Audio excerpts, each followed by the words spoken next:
पाकिस्तान में हर चौथा बंदा डायबिटिक है। दुनिया में पाकिस्तान इस टाइम तीसरे नंबर पे है। आप अगर बीमार हैं तो आप एक बर्डन है, बेसिकली आप एक बोझ बन जाते हैं अपनी कौम के लिए। डायबिटीज़ की बेसिकली 11 के करीब पैथोफिजियोलॉजीज अभी तक हम अंडरस्टैंड कर सके हैं। मेरे पास पिछले सालों में बहुत सारे लोग क्लिनिक पे आते हैं और ये पूछते हैं कि क्या हम रोज़ा रख सकते हैं कि नहीं। हर पेशेंट के लिए जवाब अलग होगा। आपकी डायबिटीज़ का डायरेक्टली तल्लुक आपके वेट के साथ है। रोज़ा खोलने के लिए मेरा मशवरा अपने पेशेंट्स को हमेशा ये होता है कि आप सिर्फ एक खजूर से रोज़ा खोलें, और वो आला आप ये समझें कि जैसे कोई फरिश्ते हमारे साथ बैठे हमें नोट करते रहते हैं, वो हमारी शुगर लिखता रहता है।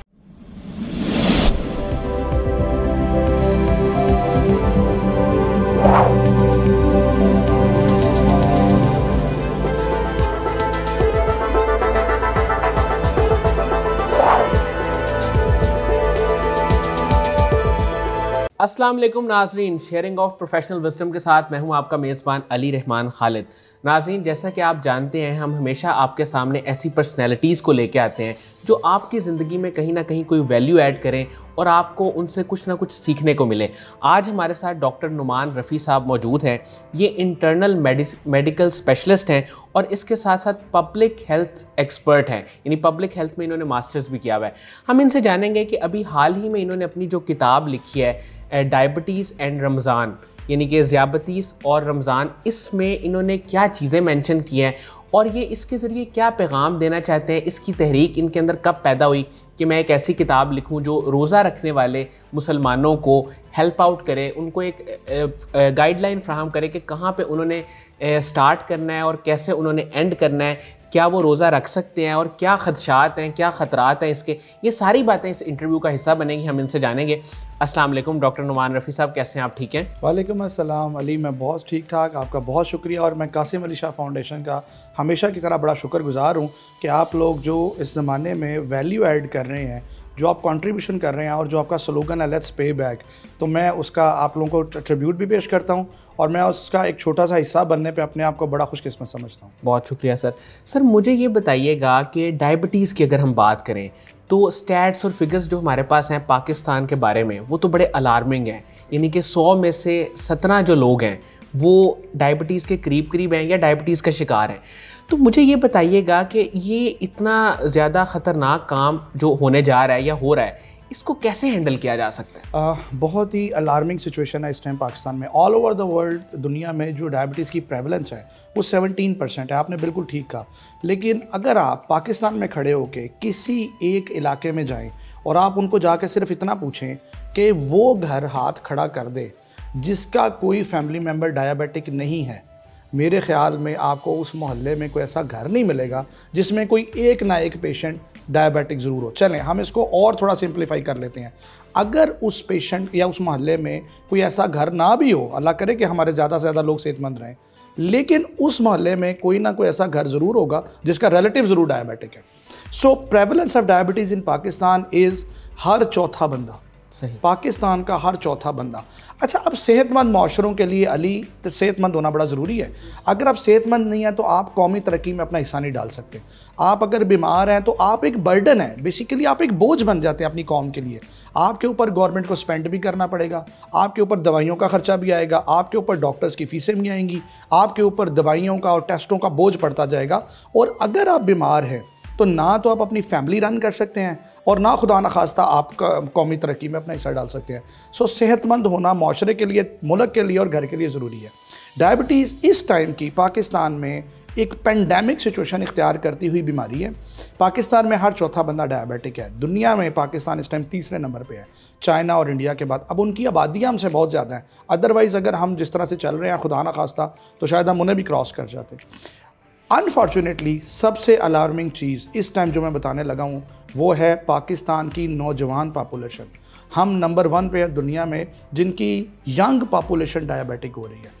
ये इंतहाई अलार्मिंग और इंतहाई ऐसा काम है जिस पे हमें काम करना पड़ेगा। सर, मुझे ये बताइएगा कि अभी हम इसके सलूशन की तरफ बाद में आते हैं कि इसकी वजह क्या है, क्यों यंग जो 25 से 30 के एज ब्रैकेट में हैं ये लोग डायबिटीज़ का शिकार हो रहे हैं और इतनी ज़्यादा इसके बढ़ने की क्या वजह है? अली, डायबिटीज़ की बेसिकली 11 के करीब पैथोफिजियोलॉजीज अभी तक हम अंडरस्टैंड कर सके हैं, यानी साइंस ने अभी तक उसकी 11 वजह हमें बताई हैं। अच्छा, कुछ चीज़ें वो प्योरली मेडिकल हैं, कुछ सोशल हैं और कुछ जेनेटिकल है। जेनेटिक से मुराद ये है कि जिनके पेरेंट्स को डायबिटीज़ है उनके अंदर कुछ जीन्स ऐसे आ जाते हैं और वो जीन्स बच्चों में ज़्यादातर पैंक्रियाज के अंदर से इंसुलिन को सिक्रीट होने में थोड़ा हिंड्रेंस कॉज करते हैं। तो ये जेनेटिक फैक्टर एक है। दूसरा फैक्टर है बहुत सारे अंदरूनी अज़ा कमज़ोर पाए जाते हैं और वो भी जेनेटिक से रिलेटेड है। और जो सोशल जिस पे हम सबसे ज़्यादा बात करना चाहते हैं उसमें इंडस्ट्रियलाइजेशन है। आप नोट करें कि पिछले साल से लेके 10 सालों में मोटरसाइकिल कितना सेल हुआ है पाकिस्तान में। अब ये मोटरसाइकिल लोग चला रहे हैं, इसका मतलब है फ़िज़िकल एक्टिविटी कम हो गई है।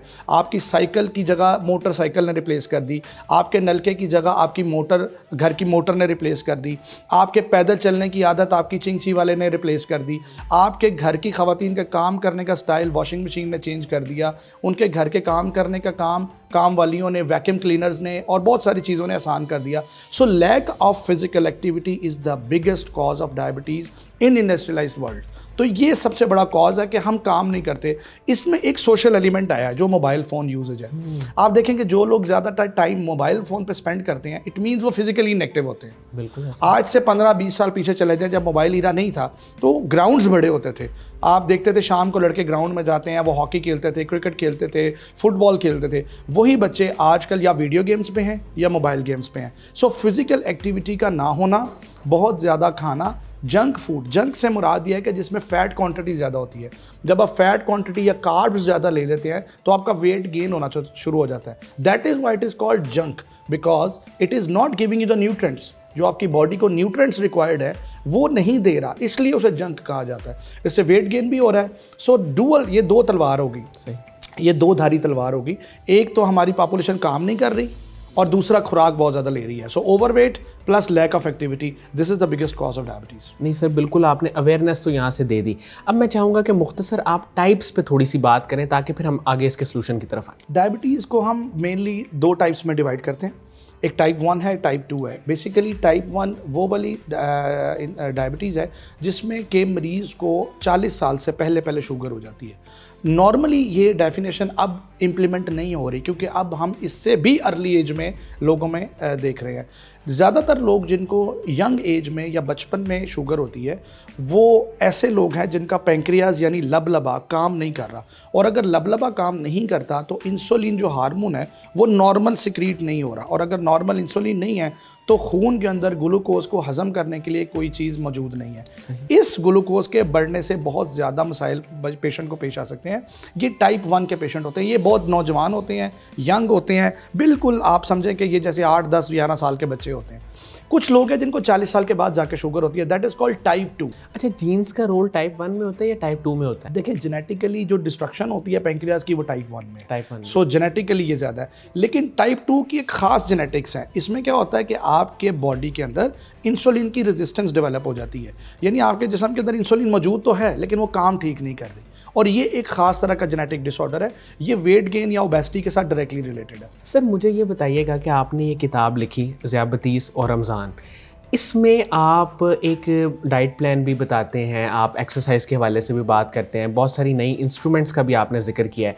तो मेरा पहला सवाल आपसे ये है कि क्या एक कह लें कि डायबिटिक पेशेंट है वो रोज़ा रख सकता है? पहले तो ये कि बड़ा ये कॉमन क्वेश्चन है। मेरे पास पिछले सालों में बहुत सारे लोग क्लिनिक पे आते हैं और ये पूछते हैं कि क्या हम रोज़ा रख सकते हैं कि नहीं। हर पेशेंट के लिए जवाब अलग होगा। मैंने 3 कैटेगरीज इसमें बनाई हैं, ग्रीन, येलो और रेड। जो ग्रीन पेशेंट्स हैं वो बिल्कुल रोज़ा रख सकते हैं। जो येलो हैं वो स्ट्रिक्ट मॉनिटरिंग के साथ अपने डॉक्टर की मर्ज़ी के साथ और अंडर सुपरविजन रोज़ा रखेंगे, और रेड वाले वो हैं जो बिल्कुल नहीं रख सकते।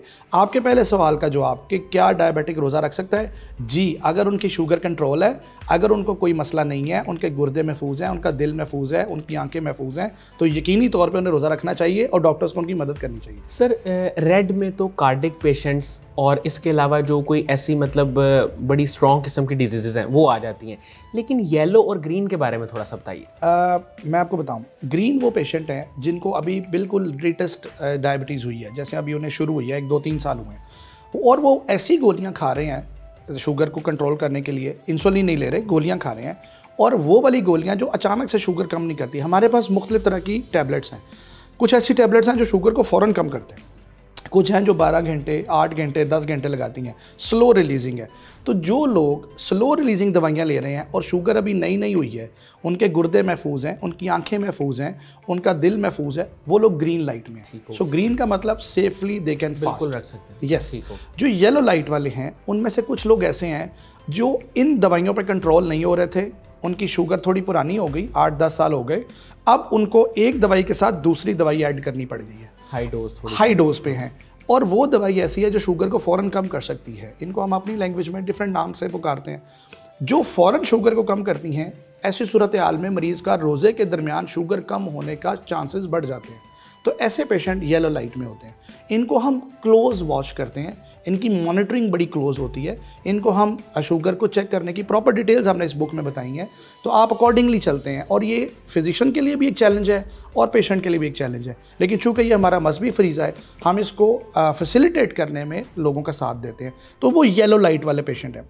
येलो लाइट में एक और पेशेंट भी आते हैं और वो हैं जो लॉन्ग एक्टिंग इंसुलिन यूज़ कर रहे हैं। ऐसी इंसुलिन जो दिन में सिर्फ एक दफ़ा लगानी पड़ती है, जिनका असर 24 घंटे तक या 48 घंटे तक रहता है। ऐसे लोग दिन में एक दफ़ा टीका लगाते हैं और ये बिल्कुल हेल्दी होते हैं। इनको कोई गुर्दों का मसला नहीं, इनको कोई कार्डिक पे कोई एलिमेंट नहीं है, कोई एलिमेंट ऑफ नमनेस नहीं है, कोई आँखों का मसला नहीं है, इनको डिहाइड्रेशन का कोई इशू पहले नहीं हुआ। ऐसे लोग अपनी इंसुलिन जो दिन में एक टाइम लगा रहे हैं, ये फास्ट कर सकते हैं, लेकिन again they will be under the strict surveillance of the doctor. तो आप अगर उनको सुपरवाइज अच्छे से करते हैं तो ये येलो लाइट के पेशेंट भी रमज़ान में सक्सेसफुली रमज़ान को कंटिन्यू कर सकते हैं। और रेड लाइट वाले ऑफ कोर्स वो पेशेंट है जो इंसुलिन पे हैं और दिन में 3 दफ़ा या 2 दफ़ा इंसुलिन लगाते हैं और उनका गुर्दों का कोई मसला है या उनको हार्ट का कोई इशू है या कोई और है, तो of course they can not fast. Sir, अब जो लोग डायबिटिक हैं लेकिन किसी सीवियर मसले में वो मुब्तला नहीं है, किसी हैवी डिजीज़ में वो नहीं है, वो जब रोज़ा रखेंगे तो उसका क्या तरीक़ाकार होगा? वो अपनी सहरी को किस तरह से ऑर्गेनाइज कर सकते हैं, इफ्तारी को किस तरह से ऑर्गेनाइज कर सकते हैं, ये आप थोड़ा सा बताएं। अली, अगेन मैं आपको एक बात बताऊं, every individual with diabetes is different than other. हर पेशेंट का ट्रीटमेंट प्लान, हर पेशेंट का डाइट प्लान हर अगेन से डिफरेंट होगा। आप किसी को एक स्टैंडर्डाइज प्लान नहीं दे सकते, लेकिन यहाँ पे कुछ ज़रूरी बातें मैं बताना चाहूँगा। आपकी डायबिटीज़ का डायरेक्टली तल्लुक आपके वेट के साथ है। अगर आप ओवरवेट है तो आपकी डाइट और है, और अगर आप नॉर्मल वेट के साथ है तो आपकी डाइट और है। तो ये तो पहला प्लान है। अगर आप ओवरवेट हैं तो आपकी कैलोरीज कम हो जाएंगी, आप लो कैलोरिक डाइट लेंगे। तो अगर आपकी वेट नॉर्मल है तो आप नॉर्मल कैलोरीज। हमने रमज़ान के अंदर जो कैलोरिक चार्ट लोगों को प्रेजेंट किया है वो यंग मेल के लिए 1800 कैलोरीज़ हैं, फीमेल के लिए 1500 कैलोरीज़ है अगर उनकी हाइट 5 फुट 5.5 फुट के करीब है। अगर उनकी 5.5 फुट से कम है तो फिर आप 1200 कैलोरीज़ पर डे पे जाएंगे। इन कैलोरीज़ को आपने पूरा करना है फुल डे के अंदर। इसके अंदर हमने डाइट चार्ट बना के बता दिया कि किस फूड में कितनी कैलोरीज़ हैं, आप उसे कैसे कैलकुलेट कर सकते हैं। लेकिन नॉर्मली मेल ने 1800 से 1500 के दरमियान रहना है और फीमेल ने 1200 से 1500 के दरमियान रहना है। अब सहरी और अफ्तारी ये 2 मेजर मील्स होते हैं रमज़ान के दौरान। हमने ऐसी सहरी अपने पेशेंट को ऑफ़र करनी है जिसमें उससे बहुत ज़्यादा कैलोरीज़ भी ना मिलें, लेकिन ऐसी कैलोरीज़ या ऐसी वो फैट्स ले जो लंबे अरसे तक डाइजेस्ट हों ताकि उसका दिन अच्छा गुजर जाए, उसको भूख ना लगे। नॉर्मली जो हमारे यहाँ पे रिवाज है वो रोटी और चावल का है। पाकिस्तान के एशिया के इस एरिया में रोटी का जो स्टैंडर्ड साइज़ हम साइंस में लेते हैं वो 5 इंच की रोटी है। अनफॉर्चुनेटली पाकिस्तान में पूरे तवे की रोटी मानी जाती है जो 10 इंच की रोटी होती है। It is double than the standard size. तो जब हम एक रोटी या 2 रोटी की बात करेंगे तो स्टैंडर्डली दैट इज़ 5 इंच रोटी। तो मैं ये नाजरीन के लिए क्लियर करता जाऊँ, तो नॉर्मली सहरी में आप 2 रोटियां लेंगे। अगर तो आपकी कैलोरीज नॉर्मल हैं, आप अपनी शुगर कंट्रोल को ले रहे हैं, तो फिर आप अल्टरनेट डे पे उसे किसी भी कैनोला ऑयल के साथ, किसी भी ऑलिव ऑयल के साथ मिक्स करके आप उसे थोड़ा सा यूज़ कर सकते हैं अल्टरनेट डे पे, लेकिन डेली नहीं। उसके साथ आप सुबह कोई भी घर का बना हुआ सालन ले सकते हैं जिसमें बहुत ज़्यादा घी तेल मक्खन ना हो, और साथ आप 1 प्याली दही ले सकते हैं। इससे आपको इतनी एनर्जी मिल जाएगी जो आपके पूरे रोज़े के लिए काफ़ी होगी, और शुगर भी तंग नहीं। जी, शुगर भी तंग नहीं करेगी। दूसरा, आपने उसको देखें, पॉइंट यह है कि आपने शुगर लो भी नहीं होने देनी। अब असल चैलेंज जो यहाँ पे आएगा वो शुगर लो होने का आएगा, हमने उसको काउंटर करना है। तो आपने डाइट अच्छी देनी है सहरी में। अब डोज मॉडिफाई होगी अकॉर्डिंग टू द सिचुएशन। आपने अगर इंसुलिन लेनी है तो कितनी लेनी है, अगर आप दवाई ले रहे हैं तो वो कितनी कम होगी इंडिविजुअली। दवाई के साथ आप सहरी करेंगे, सहरी में 2 रोटियां आप ले सकते हैं 5 इंच की, घर का बना हुआ कोई भी सालन ले सकते हैं। अंडे में मेरी हमेशा अपने पेशेंट को ये रिक्वेस्ट होती है कि या तो वो ऑयल के साथ बनाएं, और अगर आपने अंडा खाना तो आप बॉयल ले लें, ज़्यादा बेहतर है। उसमें आप जर्दी डिपेंड करता है रोज़ाना खा सकते हैं, यानी ये अगेन आपके कोलेस्ट्रॉल पे डिपेंड करता है। साथ आप जैतून का इस्तेमाल ज़रूर करें, 2 से 3 जैतून लें और आप साथ दही का इस्तेमाल करें। चाय पाकिस्तान में एक नॉर्मल ट्रेंड है, हम डॉक्टर्स जो हैं वो चाय फ़ौरन खाने के बाद रिकमेंड नहीं करते, इसके और कॉम्प्लिकेशंस हैं। लेकिन अगर आपका ट्रेंड है, आप खाना चाहते हैं, आप चाय ले सकते हैं विदाउट शुगर। उसके बाद आपने पानी को कम से कम 2 से 2.5 गिलास कोशिश ज़रूर करें कि सहरी में पी लें, लेकिन 2 ज़रूर पिएँ। Then you will fast for whole day. यहाँ पे यानी कि थोड़ा टाइम पहले सहरी से खाना खा लें, उसके बाद कोई 5-10 मिनट का गैप दे के फिर आप जाहिर है कि 1-2 गिलास पानी पी सकते हैं। फौरी तौर पे तो आप नहीं पी सकते। दूसरी बात यह है कि अब आपने सारा दिन गुजारना है। सारा दिन गुजारने का तरीका ये है कि आप ज़ोहर तक अपनी एक्टिविटीज़ करते रहें, लेकिन ज़ोहर से लेके मगरिब तक अगर आप डायबिटिक हैं तो डेफिनेटली आपकी शुगर लो होनी है, एक नेचुरल फिनोमेना है। यहाँ पे आप कोशिश करें कि अपनी जो इबादात हैं या जो जिक्र है, अज़कार है, उसे मुख्तसर करके आराम की तरफ ज़्यादा तवज्जो दें, रेस्ट करें। एग्जैक्टली आप पंखे के नीचे रहें ताकि आपको पसीना ज़्यादा ना आए। आप आउटडोर अगर कोई काम करते हैं तो उसे इनडोर शिफ्ट कर लें। आप रेस्ट पे तवज्जो दें और कोशिश करें कि आप रोज़ा खुलने से 2 घंटे पहले अपनी शुगर ज़रूर चेक करें। देखें, पिन प्रिक से रोज़ा नहीं टूटता, ये मैंने बुक में लिख दिया और रेफरेंसेस के साथ लिखा है। पिन प्रिक से हमारे उलमा का इस पे एक जो है वो उनका कंसेंसस है कि पिन प्रिक से रोज़ा नहीं टूटता। अगर खून इतना ज़्यादा बह जाए जिसमें जान जाने का डर हो, फिर रोज़ा टूट जाता है। तो आप अपनी शुगर ज़रूर चेक करें। अगर वो कम है 70 से तो एटलीस्ट आपको फ़ौरन रोज़ा तोड़ देना चाहिए। अगर उससे ऊपर है तो ओके। फिर आप उसको पूरा करेंगे मगरिब तक, और जब मगरिब के बाद आप रोज़ा अफ्तार करेंगे तो फिर अफ्तारी की आ जाएगी कि क्या खाना है। सर, इसमें ये बताएं कि हमारी जो ट्रेडिशनल चीज़ें हैं उनमें से सबसे पहले किन चीज़ों को अवॉइड करें, ताकि वो आगे फिर ऐसा ना हो कि 1 रोज़ा या 2 रोज़े रख के फिर तीसरे से फिर वही मसला शुरू हो जाए। जी, अब यहाँ पे दूसरा क्वेश्चन है कि अफ्तार में क्या करना चाहिए। अगेन, अफ्तार में आपने अपनी कैलोरीज़ को ध्यान में रखना है कि आपने दिन में 1200 लेनी थी या 1500। सहरी की आपने पूरी कर ली और अब आपने अफ्तारी में पूरी करनी है। रोज़ा खोलने के लिए मेरा मशवरा अपने पेशेंट्स को हमेशा ये होता है कि आप सिर्फ 1 खजूर से रोज़ा खोलें। जितनी शुगर आपकी उस टाइम लो हुई होती है, 1 खजूर खाने से आपको कोई प्रॉब्लम नहीं, सुन्नत भी पूरी हो जाएगी और सोर्स ऑफ एनर्जी, खजूर जो है वो इंस्टेंट सोर्स ऑफ एनर्जी, बिल्कुल वो आपको फ़ौरन बूस्ट कर देगा। मीठा कोई मशरूब इस्तेमाल ना करें। अच्छा, जामे शीरी या इस तरह के, sorry I don't want to name any product, आप जैसे मतलब जो मीठे मशरूब है उनको इस्तेमाल ना करें। उसकी बजाय आप घर में बना हुआ नींबू पानी जिसमें नमक कम हो, क्योंकि आप mostly diabetics are hypertensive as well, वो ब्लड प्रेशर के भी पेशेंट होते हैं। शिकंजवी, उसमें भी आप शक्कर का इस्तेमाल जो है वो 1/3 करेंगे, 1/3, और वो 1 गिलास लें, ज़्यादा ना लें, 1 गिलास। उसके बाद आप सिंपली अपनी रोटी के साथ सालन के साथ अपनी अफ्तार कर लें। अगर आपने अपनी अफ्तारी को मज़ेदार बनाना है तो आप फ्रूट चाट के 5 चम्मच, या आप ये जो चाट घर में बनी होती है उसके 5 चम्मच, मैं छोटे चम्मच की बात कर रहा हूँ। और अगर आपके घर में अफ्तारी में उस दिन पकोड़े या समोसे बने हैं जो घर के बने होंगे ऑयल में, वो आप छोटे साइज़ के 2 ले सकते हैं, क्योंकि आपकी कैलोरीज पूरी हो जाएगी। अफ्तारी आप यूँ करेंगे और फिर रात को 11 बजे आप एक मील लेंगे जिसको हम स्नैक कहते हैं। उस स्नैक में आप कोई भी 4 से 5 चम्मच की चीज़ लेंगे and then you will continue with your normal diabetes drugs, जो आपकी दवाइयाँ होंगी। सर, मैं मतलब इसमें से यही समझाऊं कि सारी चीज़ें ले सकते हैं, लेकिन एक तो ऑयल का थोड़ा सा आपने कॉन्शियस होना है, और दूसरा क्वांटिटी कम होनी चाहिए। क्वांटिटी भी कम होगी, मीठा बहुत ज़्यादा नहीं होगा। और दूसरी बात यह है कि आप उन्हें मीठे मशरूब से बहुत ज़्यादा, आप बिल्कुल 1 गिलास से ज़्यादा शिकंजवी भी ना लें, लेकिन मीठा मशरूब जो होता है जो लाल रंग वाले, उनको ना इस्तेमाल करें। सही, ठीक हो गया। अच्छा सर, आपने अपनी इस किताब में एक इंस्ट्रूमेंट का जिक्र किया, SMGB। जी, वो एक लेटेस्ट इंस्ट्रूमेंट है मेडिकल हिस्ट्री में, तो आप मुझे ये बताइएगा कि इसका क्या यूज़ है और इसका क्या बेनिफिट है। देखिए, SMBG is self monitoring of blood glucose. इसके आजकल जो नए मॉनिटर्स आए हुए हैं वो बेसिकली पहले अवेलेबल नहीं थे पाकिस्तान में। अब ये एक ख़ास किस्म का आला है जो पेशेंट की बॉडी के साथ हम फिक्स कर देते हैं, और वो 1 वीक के लिए, नॉर्मली 2 तरह के आले हैं, एक 1 वीक वाला है, एक 2 वीक वाला भी है।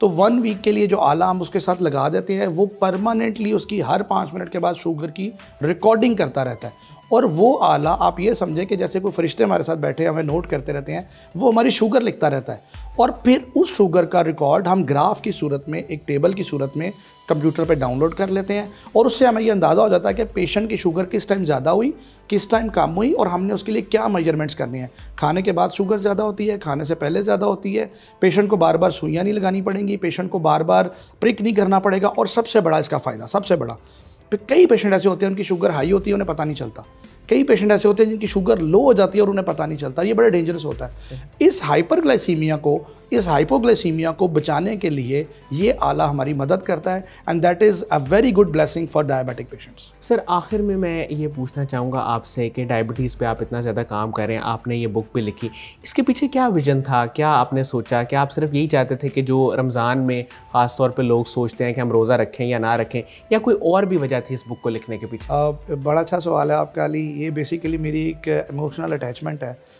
मेरी मदर के साथ ये मेरी मोहब्बत का एक सबूत है। Basically my mother was a diabetic patient, और 2017 में जब वो एंजियोप्लास्टी के लिए म्यू हॉस्पिटल में एडमिट होती हैं, तो उनकी एंजियोप्लास्टी होती है, उन्हें स्टंट डलता है, तो उनके डॉक्टर डिस्चार्ज पे उन्हें कहते हैं कि अब आप रोज़ा नहीं रख सकती। तो I have seen the grief on her face. जो तकलीफ़ मैंने उनके चेहरे पे उस टाइम देखी कि रमज़ान छूटने से, तो मैंने उनसे पूछा तो उन्होंने मुझे कुछ बताया नहीं उस टाइम, एंड आई नोटिस्ड कि she is sad for that, and that time I decided कि I will make this a history. मैं एक तारीख़ लिखूँगा जो पाकिस्तान में शायद पहले किसी ने नहीं लिखी, कि हम एक गाइडलाइंस देंगे लोगों के लिए उर्दू में, ताकि हर पेशेंट जो डायबिटिक होगा उसे पता हो कि उसने कब रोज़ा रखना है और कब छोड़ना है, और अगर कोई डायबिटिक पेशेंट है तो वो अपना रमज़ान सक्सेसफुली दवाइयों के साथ कैसे गुजार सकता है। तो ये मेरा एक स्मॉल टोकन ऑफ लव है टुवर्ड्स माई मदर। अल्लाह ताला उनको सेहत तंदरुस्ती दे और मेरी इस काविश को मेरे लिए दुनिया और आखिरत की निजात का ज़रिया बनाए। बहुत बहुत शुक्रिया डॉक्टर नुमान रफ़ी साहब, आपने हमारे लिए टाइम निकाला। नाज़रीन, मुझे उम्मीद है कि जो लोग जानना चाहते थे कि रमज़ान में वो अपनी शुगर को किस तरह मैनेज कर सकते हैं, वो चाहे दवाइयों के ज़रिए हो या ख़ास तौर पे डाइट के ज़रिए और एक्सरसाइज के ज़रिए भी, क्योंकि अब वक्त कम था तो हम बहुत सारी चीज़ों को डिस्कस नहीं कर सके, लेकिन आप इनकी ये बुक पढ़ सकते हैं, ज़ियाबतीस और रमज़ान। इसमें आपको बहुत कुछ सीखने को मिलेगा। और इस दुआ के साथ मैं इस इंटरव्यू को ख़त्म करता हूँ कि अल्लाह ताला तमाम जितने भी शुगर के मरीज़ हैं, अल्लाह ताला उनको सेहत दे और उनको रोज़े रखने की भी तौफीक दे, और रमज़ान मुबारक। अल्लाह हाफ़िज़।